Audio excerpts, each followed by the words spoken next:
মা লাম ইউতি কাবীরা, তবে কবিরা গুনাহ করবেন না। জোরে বলেন কি গুনাহ? আরো জোরে। কবিরা গুনাহ ছিলেন নি কারে কয়? হ্যাঁ, একটু শোনেন। বুখারী শরীফের 2653 নম্বর হাদিস, 2653। ক্বালা রাসূলুল্লাহ সাল্লাল্লাহু আলাইহি ওয়াসাল্লাম, আল্লাহর নবী বলেন, আল কাবাইর, কবিরা গুনাহ হলো আল ইশরাকু বিল্লাহ, এক নাম্বার আল্লাহর সাথে শিরিক করা, 2 নাম্বার ওয়া উকুকুল ওয়ালিদাইন, পিতা মাতার নাফরমানি করা, 3 নাম্বার ওয়া কতলুন নাফসি, কাউকে অন্যায়ভাবে হত্যা করা, 4 নাম্বার ওয়াল ইয়ামিনুল গুমুস, মিথ্যা শপথ করা। কি শপথ? মিথ্যা শপথ কারে কয় বুঝেননি? একটু বলি, দেখেন, আপনি দোকানের শাটার লাগাইতেছেন, সোয়েটার বিক্রি করেন, আপনি বন্ধু আসছে, আইসা কয় তোর ভাতিজির জন্য একটা সোয়েটার লাগবে, তাড়াতাড়ি আগামীকাল বেড়াইতে যাবে, সুন্দর একটা গর্জিয়াস সোয়েটার দে। তো বাস খুলছে, খোলার পরে সুন্দর একটা সোয়েটার দিচ্ছে। সোয়েটার দেওয়ার পর কয় কত? অন্যদের থেকে কি 900, তুই 850 দে। তো দেওয়ার সময় কয় আর কইস না দোস্ত, মানুষ যা করে ঠিক মতো দাম দেওয়া দেয় না, কিনা দামটা দেয় না। তোরে কইতাছে আল্লাহর কসম, এটা 800 টাকা দেখি না, তোর থেকে 50 টাকা লাভ করছে। সদরঘাটে খুঁজে দেখা যায় এটার দাম 300। কত? যদি হয় আর কি এরকম। এই যে মিথ্যা শপথ করলেন, আল্লাহর কাছে দাঁড়ানোর জন্য তৈরি হয়ে যান। বুখারী হাদিস নাম্বার 893। আল্লাহর সামনে আপনি দাঁড়াইতে হবে। আপনি মিথ্যা কথা বললে আপনার পণ্য আপনি বিক্রি করলেন, কি এরকম হয় কিনা? না হইলে তো নাই, হয় কিনা? হইলে তো এটা গুনাহ। যদি না হয় মাশাআল্লাহ, আপনারা সব আল্লাহর ওলি। কিন্তু যদি এটা না হয়, বরং মিথ্যা কথা বইলা শপথ করে আপনি যদি পণ্য বিক্রি করেন, তা আল্লাহর সামনে দাঁড়ানোর জন্য প্রস্তুত হয়ে যান যে তুমি তোমার ইনকামটা কিভাবে করছো আমার একটু বলো। বিসমিল্লাহ। 4 নাম্বার মিথ্যা শপথ করা। 5 নাম্বার শাহাদাতুজ জুর, মিথ্যা সাক্ষী দেওয়া। মিথ্যা সাক্ষী এমন একটা সাক্ষী যেই সাক্ষীর মাধ্যমে নিরপরাধ অপরাধী হয়ে যায়, অপরাধী নিরপরাধ হয়ে যায়। 5টা কবিরা গুনার কথা আমরা জানলাম। এবার আপনাদের সামনে আমি 10টা এমন গুনাহের কথা বলবো, এর মধ্যে 7টা হলো গুনাহ, পরের 3টা, মোট 10টা, শেষের 3টা হলো এমন যে 3টা যদি না করেন গুনাহ। কিতাবের নাম মুসনাদ আহমদ, হাদিস নাম্বার 22075 নাম্বার হাদিসের বর্ণনা। মুআজ ইবনে জাবাল রাদিয়াল্লাহু তাআলা আনহুর বর্ণনা, তিনি বলেন, আওসানি রাসূলুল্লাহ বিআশারি কালিমাত, আল্লাহ নবী আমাকে 10টা উপদেশ দিয়েছে। গণবেন, বলেন নবীজি কয়টা উপদেশ দিয়েছে? আমারে আপনারে সবাইরে কয়টা উপদেশ? 1 নাম্বার, লা তুশরিক বিল্লাহি শাইআ ওয়া ইন কুতিলতা ওয়া হুররিকতা, আল্লাহর সাথে শিরিক করবা না, যদিও তোমাকে হত্যা করা হয়, যদিও তোমাকে জ্বালিয়ে দেওয়া হয়। বলেন, হত্যা করা হয়, জ্বালিয়ে দেওয়া হয়, আল্লাহর সাথে কি করা যাবে না? আল্লাহর সাথে শিরিক চিনেননি কারে কয়? গরু জবাই করছেন, জবাই করার সময় বললেন আব্দুল কাদের জিলানীর নামে জবাই করলাম, এটা কি শিরিক? গরু জবাই করার সময় বললেন মুহাম্মাদুর রাসূলুল্লাহ সাল্লাল্লাহু আলাইহি ওয়াসাল্লামের নামে জবাই করলাম, শিরিক। কি বলেন তো? শিরিক। যেই শিরিক করে তার উপরে আল্লাহ পাক রব্বুল আলামিন অভিশাপ দেয়। মুসলিম শরীফ হাদিস নাম্বার 5018 নাম্বার হাদিস। এই হাদিসে রাসূল আকরাম সাল্লাল্লাহু আলাইহি সাল্লাম বলেন, লানাল্লাহ মান লাআনা ওয়ালিদা, ওই ব্যক্তিকে আল্লাহ অভিশাপ দেয় যে ব্যক্তি তার মা বাবার অভিশাপ দেয়। কোন সন্তান যদি তার বাবাকে বলে আপনার মতো বাবা না হইলে আমার অনেক ভালো হইতো, এই ছেলের আল্লাহ অভিশাপ দেয়। কোন ছেলে যদি তার মাকে বলে তুমি আমার মা না হইয়া অন্য কেউ মা হইলে ভালো হইতো, এই সন্তানকে আল্লাহ অভিশাপ দেয়। আসেনি এমন সন্তান? 2 নাম্বার, লাআনাল্লাহু মান যাবাহা লিগাইরিল্লাহ, ওই ব্যক্তিকে আল্লাহ অভিশাপ দেয় যে ব্যক্তি পশু আল্লাহ ছাড়া অন্যের নামে জবাই করে। হুজুর 7 নামে কোরবানি দেন, আজকে থেকে বাংলার কোয়েন না, হুজুর 7 নামে কোরবানি দেন, এটা আর বলবেন না। হুজুর 3 নামে কোরবানি দেন, আর বলবেন না। বলেন আমার সাথে, 7 জনের পক্ষ থেকে, সবাই বলেন 7 জনের পক্ষ থেকে, 3 জনের পক্ষ থেকে, 4 জনের পক্ষ থেকে, আল্লাহর নামে। তাহলে 7 নামে না 7 জনের পক্ষ থেকে? নামে কার?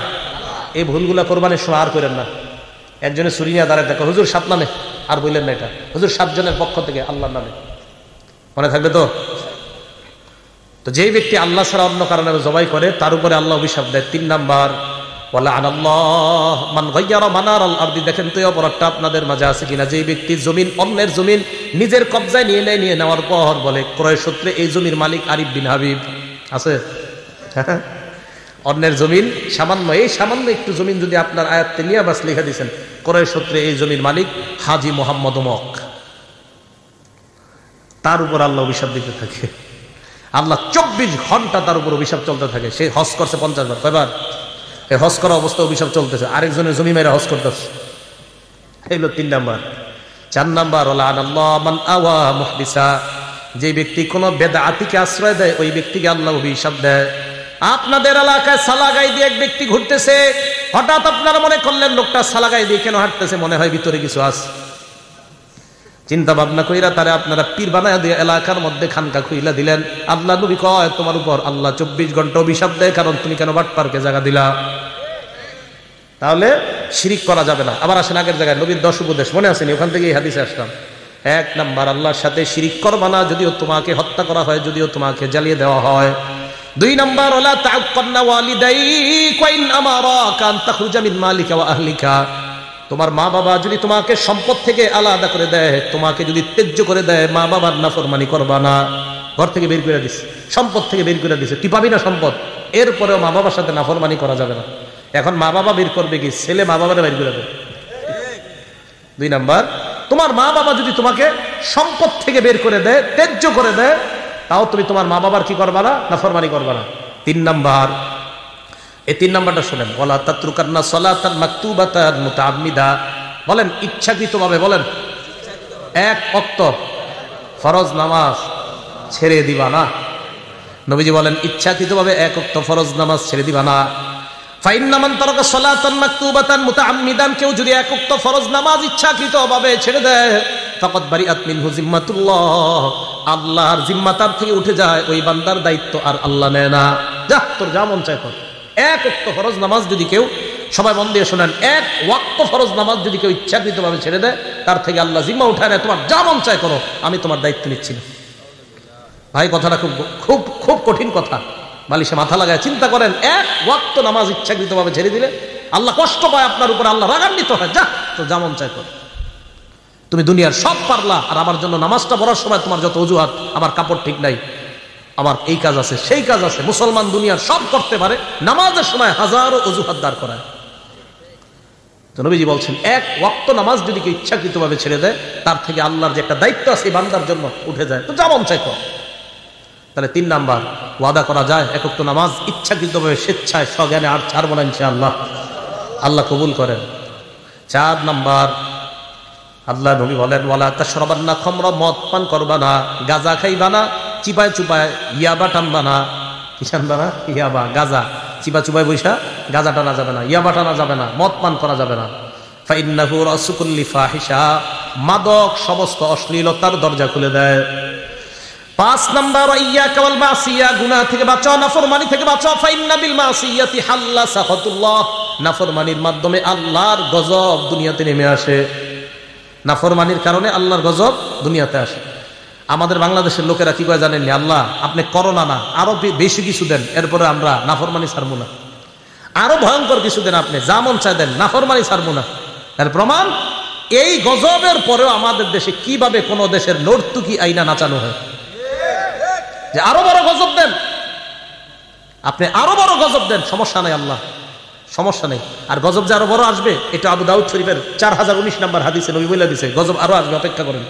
হ্যাঁ বলছি, নবীজি বলছেন, আবু দাউদের 4019 নম্বর হাদিস, ইবনে মাজা, আবু দাউদ না ইবনে মাজার 4019 নম্বর হাদিসে নবী বলছে গজব আরো আসবে আমাদের দেশে, অপেক্ষা করতে হবে আমাদের। কি নবীজি বলছে, কোন দেশের মধ্যে যখন মানুষ ঘোষণা দিয়ে অশ্লীলতা করে, কি দিয়ে? ঘোষণা দিয়ে, প্রকাশ্যে ঘোষণা দিয়ে যখন অশ্লীলতা করবে কোন দেশের মানুষ, ওই দেশে এমন এমন গজব আসবে যেই গজবের নাম অতীতের মানুষ কখনো শুনে নাই। করোনার নাম মানুষ শুনে নাই, ওমিক্রনের নাম মানুষ শুনে নাই, সিডর আইলা নাইলার নাম মানুষ শুনে নাই।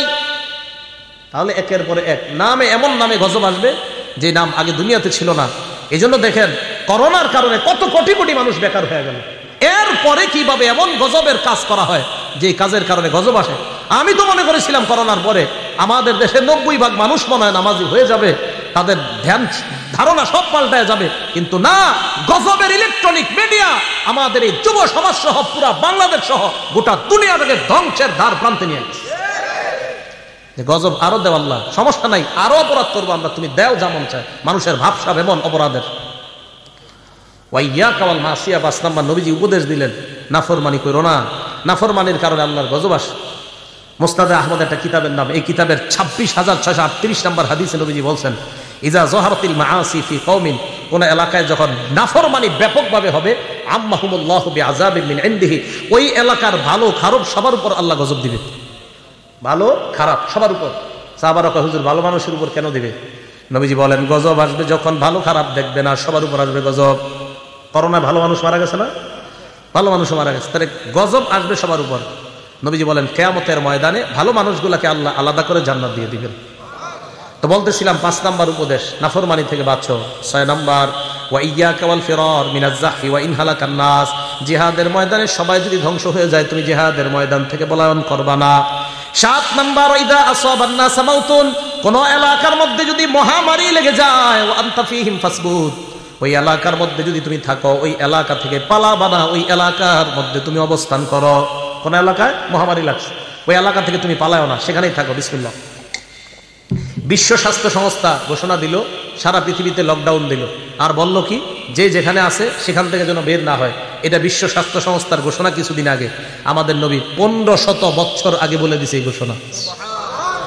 তার মানে মুসলমানদের পক্ষ থেকে আমরা দাবি জানাই, ও অমুসলমান সম্প্রদায় যারা আছেন পুরা পৃথিবীতে এই ঘোষণা আপনারাও মেনে নেন। আমাদের নবী মানুষদের মধ্যে সবচেয়ে শ্রেষ্ঠ গবেষক ছিলেন।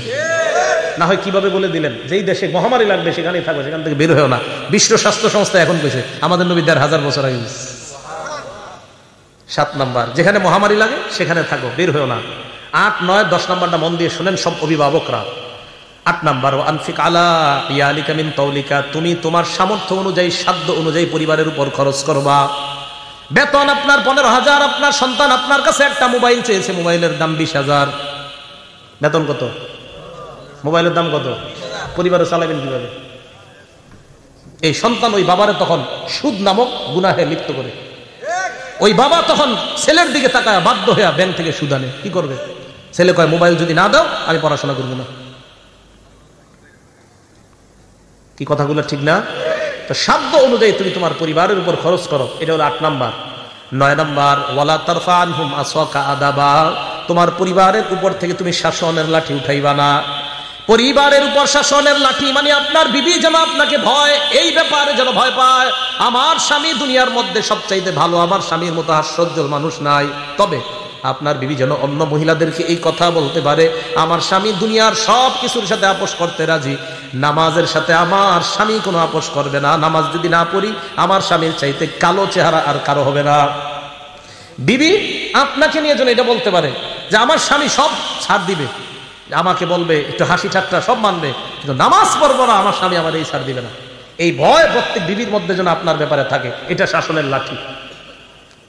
আপনার ছেলে মেয়েগুলা যেন ফজরের সময় কয় এই তাড়াতাড়ি ওঠ, আব্বা কিন্তু লাঠি নিয়ে আসতেছে, এই আব্বা রাগ হয়ে যাবে, আরে আব্বা গালি দিবে, বকা দিবে। দেখেন এখন আমাদের মাঝে না এই শ্রদ্ধাগুলো আর নাই। হ্যাঁ, আগে আমরা দেখেন ওনারা আপনারা যারা আছেন 10 বছর আগেও 15 বছর আগেও আপনার বয়স যদিও 25-30, একটা ভয় কাজ করতে হয়, আরে আব্বা রাগ করতেছে, ওঠ তাড়াতাড়ি ওঠ, ফজরের নামাজে চল। তার মানে বাবার প্রতি সন্তানদের একটা ভয়, এটা শ্রদ্ধা থেকে এই ভয়টা কাজ করতো।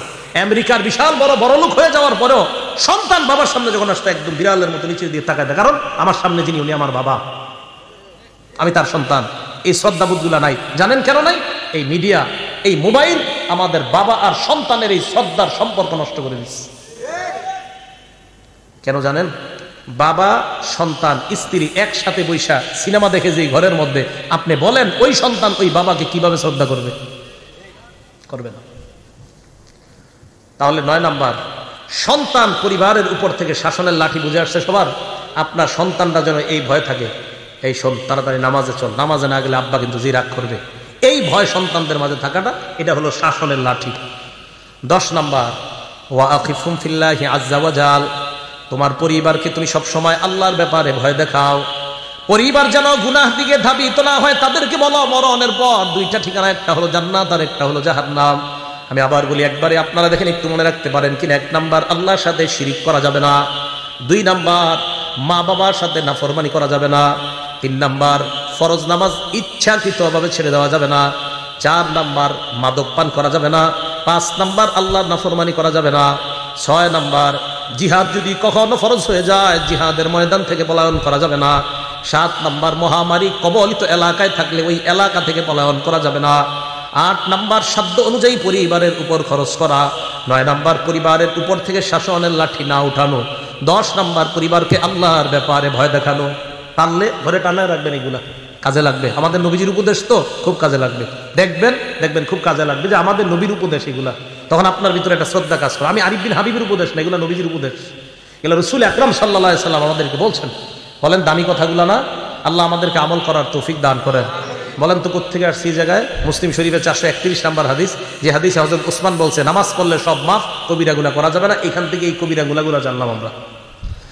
মুসলিম শরীফের 440 নম্বর হাদিস, এই হাদিসে রাসূল আকরাম সাল্লাল্লাহু আলাইহি সাল্লাম বলেন as-salawatul khams, 5 ওয়াক্ত নামাজ। ফজর পড়ছেন, জোহর পড়ছেন, আসর পড়ছেন, মাগরিব পড়ছেন, এশা।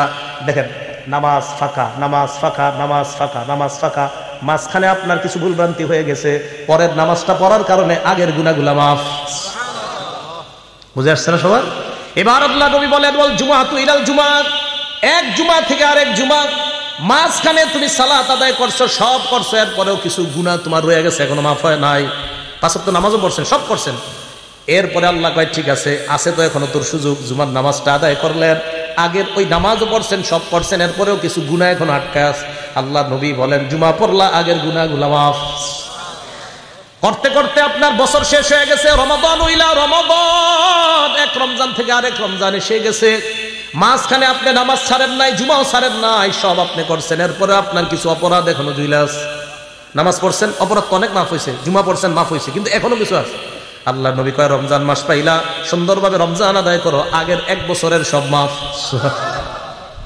মুকাফফিরাতুম মা বাইনাহুন্না, আগের যা আছে সব মাফ। রমজানটা সুন্দরভাবে কাটানোর তৌফিক দান করেন। মুসলিম শরীফের 1409 নম্বর হাদিস, এই হাদিসে রাসূল আকরাম সাল্লাল্লাহু আলাইহি সাল্লাম বলেন মাসালুস সালাওয়াতিল খামসি কামাসালি নাহরিন জারিন গামরিন আলা বাবি আহাদিকুম ইয়াগতাসিলু ফীহি কুল্লা ইয়াউমিন 5 মাররাত। তোমাদের কারো বাড়ির দরজার সামনে একটা পুকুর আছে, প্রবাহিত পুকুর, প্রবাহমান একটা নদী আছে, এই নদীর মধ্যে তুমি 5 বার গোসল করলা অথবা উযু করলা। বলেন তো আমরা যদি আমাদের ঘরের সামনে একটা নদীর মধ্যে 5 বার গোসল করি, শরীরে ময়লা থাকবে? নবী বলেন 5 ওয়াক্ত সালাত তুমি আদায় করে নাও, তোমার জিন্দেগীর গুনাহগুলা ওই ময়লার মতো আল্লাহ ধুয়ে মুছে সাফ করে দেয়।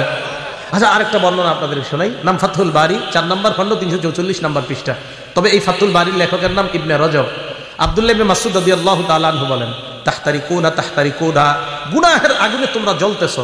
ফাইদা সাল্লাইতুমুল ফাজরা, ফজর নামাজ যখন তুমি পড়লা, গসালাতহা, তোমার জিন্দেগীর এই গুনাহ নামক ছাইগুলা ফজরের নামাজ ধুয়ে মুছে সাফ করে দেয়।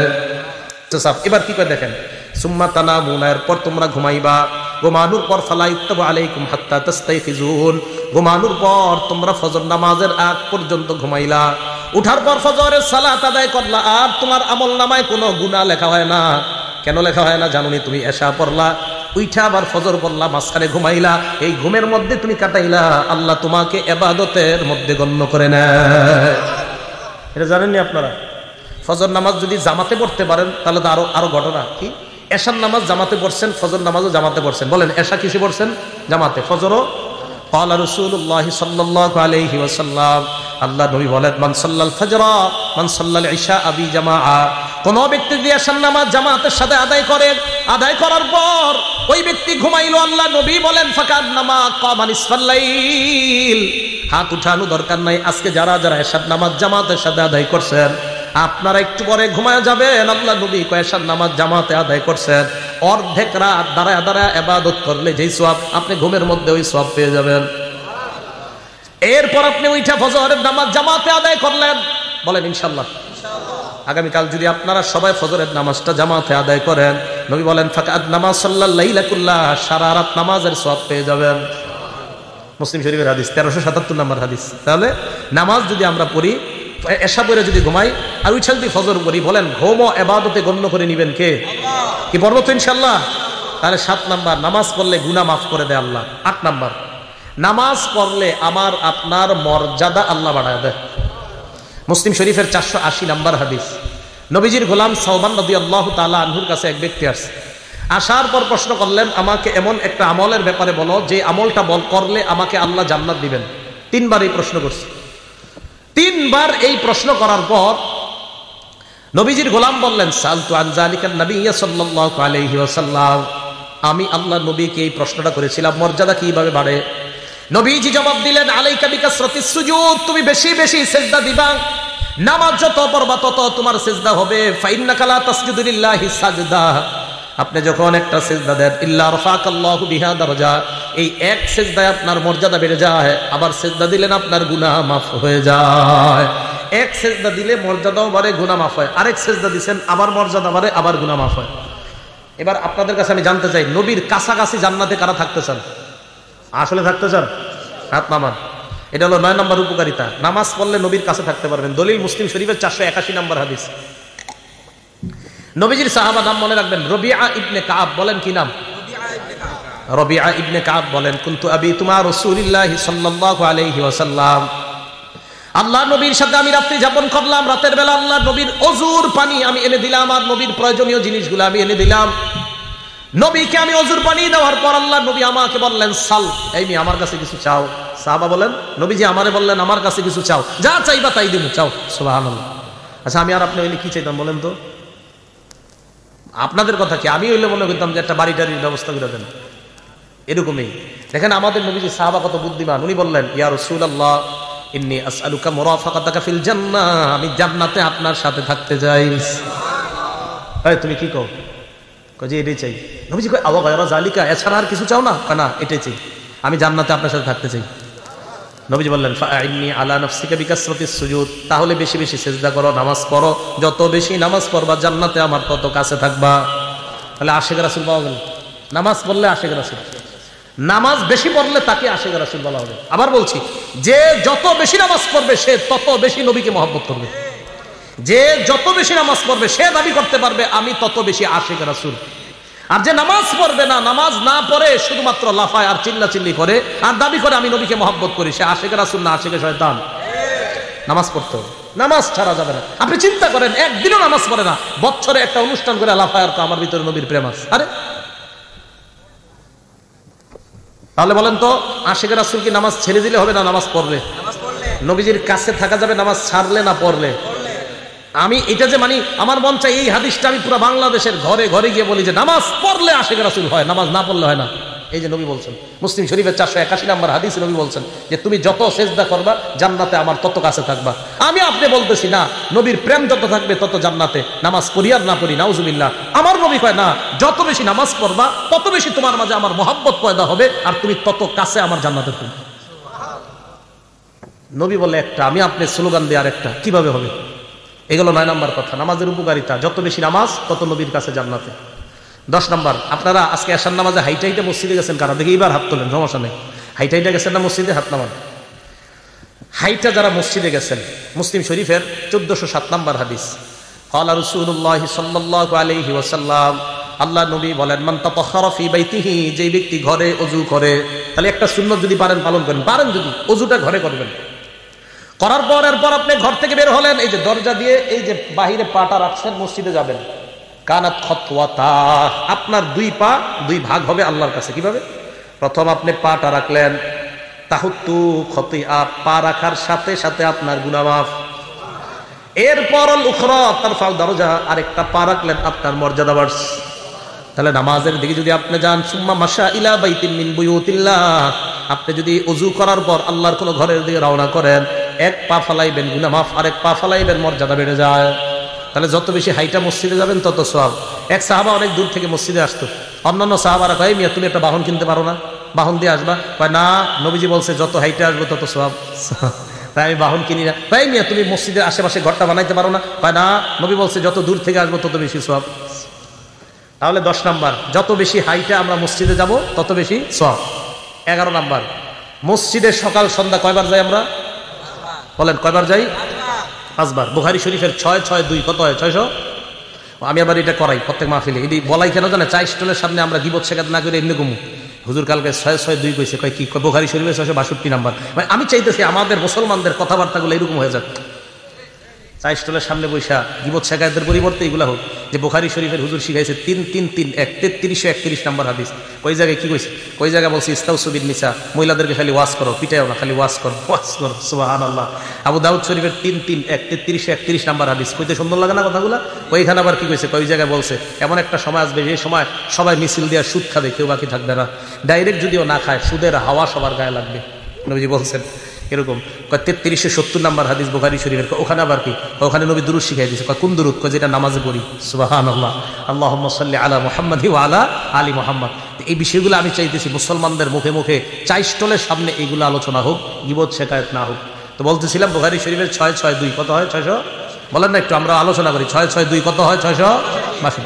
এই হাদিসে রাসূল আকরাম সাল্লাল্লাহু আলাইহি সাল্লাম বলেন, মান গাদা ইলাল মসজিদি ওয়া রাহা, কোন ব্যক্তি যখন সকাল সন্ধ্যা মসজিদে যায়, আ'আদাল্লাহু লাহু নুজুলাহু মিনাল জান্নাতি কুল্লামা গাদা আও রাহা, যতবার মসজিদে যায় ততবার তার জন্য জান্নাতে মেহমানদারি প্রস্তুত হয়ে যায়। পেট রেডি করেন তাড়াতাড়ি খাওয়ার জন্য। কি পরিমাণ খাইবেন দেখি জান্নাতে গিয়ে। যতবার মসজিদে যাবেন ততবার মেহমানদারি। তাহলে আমরা যতবার মসজিদে যাচ্ছি চিন্তা করেন কি পরিমাণ খানা আল্লাহ আমাদের জন্য রেডি করে রাখছে। এগুলো 11 নম্বর ফজিলত নামাজের, যে যতবার নামাজে যাবেন ততবার জান্নাতে মেহমানদারি। 12 নম্বর ফজিলত, আচ্ছা নামাজ পড়ার পর আপনারা অনেকে বসে থাকেন না মসজিদে, সুবহানাল্লাহ, আলহামদুলিল্লাহ, লা ইলাহা ইল্লাল্লাহ, আল্লাহু আকবার, বসে তাসবিহ পড়েন। আপনি তাসবিহ করেন না, কিচ্ছু করেন না, এমনি বসে রয়েছেন নামাজ পড়ে, আল্লাহ বসে রয়েছেন মসজিদের এক কোনায়, ওযু অবস্থায় বসে রয়েছেন, বসে ঘুমাইতেছেন, ওযু অবস্থায় বসে ঘুমাইতেছেন, বসে রয়েছেন, কোনো কাজ করতেছেন না। নবীজি সাল্লাল্লাহু আলাইহি সাল্লাম বলেন, বুখারী শরীফের 2119 নম্বর হাদিস, 2119, 2119, ঠিক না? 2119, 2119। এই হাদিসে রাসূল আকরাম সাল্লাল্লাহু আলাইহি সাল্লাম বলেন, আল মালাইকাতু তুসাল্লি আলা আহাদিকুম মা দামা ফি মুসাল্লাহুল্লাযী ইউসাল্লি ফীহ। নামাজ পড়ার পর মুসল্লি যেই জায়গায় বসে আছে, বসে থাকার পর ওই মুসল্লি যতক্ষণ মসজিদ থেকে বের না হয়, ফেরেশতারা তার জন্য আল্লাহর কাছে 2টা দোয়া করতেই থাকে। এক নাম্বার ফেরেশতারা বলে, আল্লাহুম্মা সাল্লি আলাইহি, মাবুদ তুমি এই বান্দার উপর শান্তি নাজিল করো। মাবুদ গো, বেচারা পেরেশানি হয়ে মসজিদে বসে আছে, আল্লাহ আমরা ফেরেশতারা বলতেছি তাহলে তুমি শান্তি দিয়ে দাও। ভাই কিভাবে বুঝাবো আপনাদেরকে? আপনি পেরেশান হয়ে মসজিদে বসে রয়েছেন, ফেরেশতারা আল্লাহ রেখে, আল্লাহ তারা শান্তি দাও, সুবহানাল্লাহ। 2 নাম্বার, আল্লাহুম্মা রহমহু, আল্লাহ তুমি তাকে তোমার রহমতের চাদর দ্বারা ঢেকে নাও। দোয়া 2টা সুন্দর না?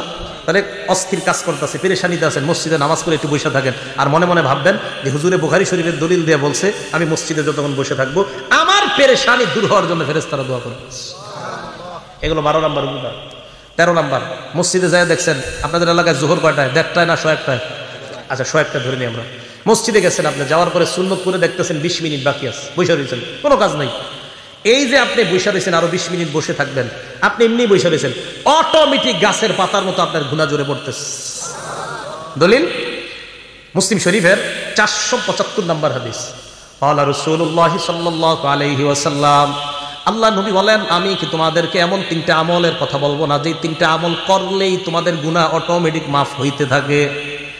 1 নাম্বার, ইসবাগুল ওযুই আলাল মাকারিহ, তুমি অপছন্দ মানে কষ্ট হইতেছে ওযু করতে, কষ্ট, এরপরেও তুমি ওযু করা, ওযু করতে কষ্ট হইতেছে এরপরে ওযু করা, ওযু করতে কষ্ট হয়, মনে করেন এই জায়গায় একটু সমস্যা আছে, তো আপনি আস্তে ধীরে ওযু করতেছেন, কষ্ট। 1 নাম্বার কষ্ট হইল ওযু করা। 2 নাম্বার, কাসরাতুল খুতা ইলাল মাসাজিদ, হাইটা বেশি বেশি মসজিদে যাওয়া। 3 নাম্বার, ইন্তিজারুস সালাতি বাদাস সালাহ, নামাজের অপেক্ষায় বসে থাকা। এই 3টা আমল তোমরা করতেছো, গাছের পাতার মতো গুনাহ জড়ে পড়ে যায়। এই জায়গায় গাছের পাতা শব্দটা নাই, এখানে আসছে গুনাহ জড়ে পড়ে। আরেক হাদিসে আসছে নবীজি সাল্লাল্লাহু আলাইহি সাল্লাম বের হইতেছে, সাহাবা তাকায় রইছে, তো মাথায় লাইগা গাছের পাতা জড়ে পড়তেছে, তাকায় রইছে।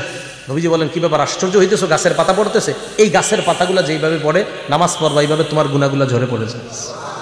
তাহলে 13 নম্বর আমরা জানলাম, মসজিদে গিয়া অপেক্ষা করলেও কোনো লস নাই। কিন্তু আপনারা কি করেন জানেন, 101টার সময় যদি 1:16 বাজে যায় অথবা 17 ইমাম সাহেব আসে না, সবাই একসাথে মিছিল দিয়া, হুজুর আসে না কেন, হুজুর আসে না কেন, এখন থেকে আর এটা করবেন না কেন, হুজুর আসতে 2 মিনিট দেরি হইলে আমার লাভ, 2 মিনিট আরো গুনাহ ঝরবে, ঠিক আছে না? এই গেল 13। 14 নম্বর, আবু দাউদ শরীফের 558 নম্বর হাদিস, নবী সাল্লাল্লাহু আলাইহি সাল্লাম বলেন, ঘর থেকে যারা উযু করে বের হয়ে মসজিদে আসবেন, আসার পর নামাজে দাঁড়াইলেন, আজরুহু কাজরিল হাজ্জিল মুহরিম, ইহরাম বাঁধা অবস্থায় হাজী সাহেব হজ করলে যে সওয়াব আপনি ওই সওয়াব পাবেন। নামাজে গেলে আপনি দেখেন কত পরিমাণ সওয়াব, হজের সওয়াব, নামাজে গেলে গুনাহ মাফের সওয়াব, নামাজে গেলে মর্যাদা বাড়ার সওয়াব, নামাজে গেলে নবীর কাছে জান্নাতে থাকার ফজিলত, আর কিছু না। মানুষ বুঝে না, মানুষ দুনিয়ার সব করে নামাজ ছাড়া।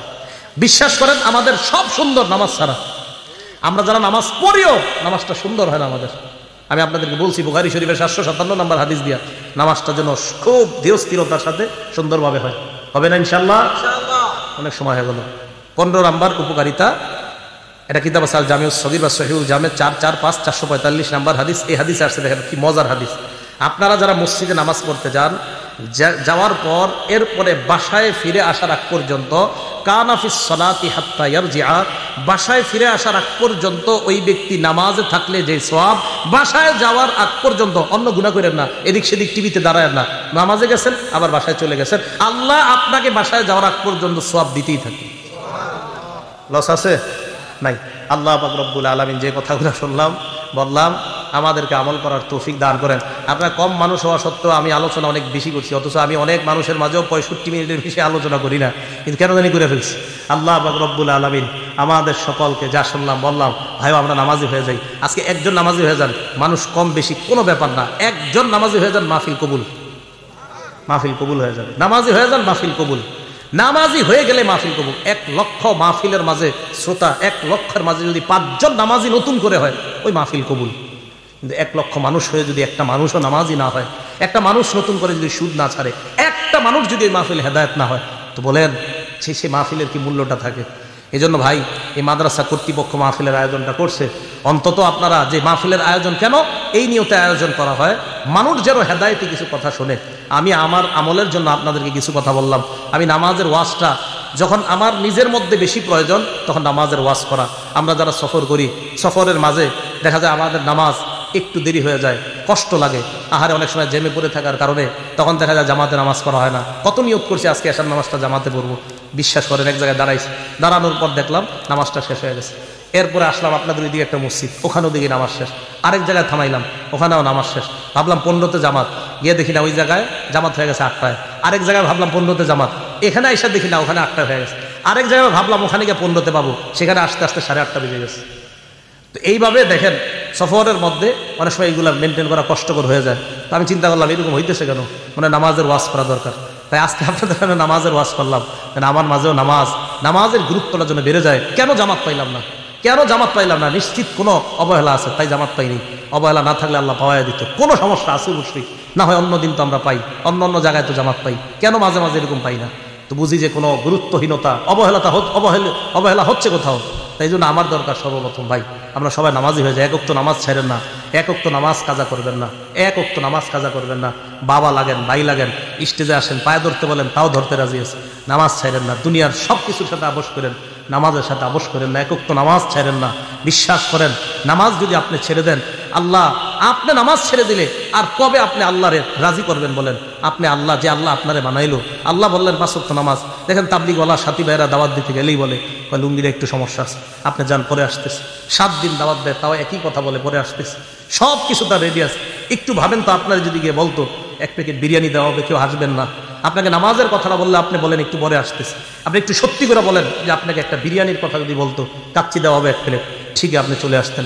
তাহলে আপনি 1 প্যাকেট কাচ্চির কাছে আপনি নিজে আনতে পারেন। তো আল্লাহ